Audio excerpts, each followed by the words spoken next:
문재인 대통령의 강도 높은 대일 메시지에 이어 정부도 피해 기업 지원 등 대책 마련에 나섰습니다. 정부는 대외적으로는 일본을 백색 국가에서 제외해 수출 관리를 강화하는 한편 대내적으로는 피해 기업에 대해 대체 부품 마련 등을 지원하기로 했습니다. 역시 취재기자 연결해 알아보겠습니다. 박규준 기자. 네, 박규준입니다. 우선 정부 발표 내용부터 전해주시죠. 네, 홍남기 경제부총리는 1시간 전쯤에 정부 서울청사에서 일본의 수출 우대국 배제 조치에 대한 종합 대응 방안을 발표했습니다. 정부는 우선 이번 일본의 수출 규제로 우리 기업들이 직접적으로 영향을 받을 수 있는 품목은 159개라고 밝혔는데요. 홍남기 부총리는 이 159개 전 품목을 관리 품목으로 지정하고 특히 대일 의존도와 파급 효과 등을 기준으로 해서 세분화 맞춤형 대응하겠다고 밝혔습니다.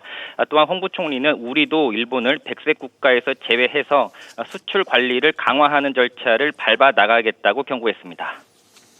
네, 아무래도 일본으로부터 이 적기의 부품과 소재를 못 들여오는 게 기업으로서는 우려가 될 부분 같은데 이 부분이 오늘 대책에 담겼습니까? 네, 그렇습니다. 이 피해 기업들의 물량과 이 대체 수입처 확보를 지원하는 대책이 이번에 포함이 됐습니다. 우선 정부는 이번에 이 수출 규제 대상이 되는 품목이 반입되면 이 신속히 통관될 수 있도록 상시 통관 지원 체계를 가동하기로 했습니다. 이번에 또 직접적인 영향을 받게 되는 이 159개 관리 품목의 경우에 이 수입 물품의 관세 부과를 유보하는 이 보세 구역 내의 저장 기간을 연장하기로 했고요. 또 이 수입 신고가 늦어지는 것에 대한 가산세도 면제해주기로 했습니다. 또한 기업들이 일본이 아닌 다른 대체 공급처를 확보할 수 있도록 이 조사 비용 중에서 기업 부담분을 50% 이상 깎아주기로 했습니다. 또 이 밖에 일본의 수출 통제로 인해 다른 국가에서 해당 물품과 또 원자재를 수입하는 경우에는 기존 관세를 40%포인트 내에서 낮춰주기로 했습니다. 네, 박 기자. 금융당국도 피해 기업 지원책 마련에 나선다고요?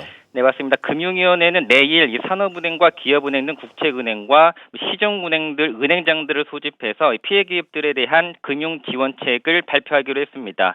일본의 수출 규제로 인한 이 피해 기업의 대출과 보증을 공급하는 대책이 반영될 것으로 보이는데요. 예를 들면 기존 대출과 보증의 만기를 연장해준다거나 신규로 공급해주는 방안입니다. 윤석헌 금감원장도 오늘 긴급 상황점검회의를 열고요. 일본계 자금과 금융사 동향에 대해서 더욱 경계심을 갖고 모니터링하라 이렇게 주요 임원들에게 지시했습니다. SBS CNBC 박규준입니다.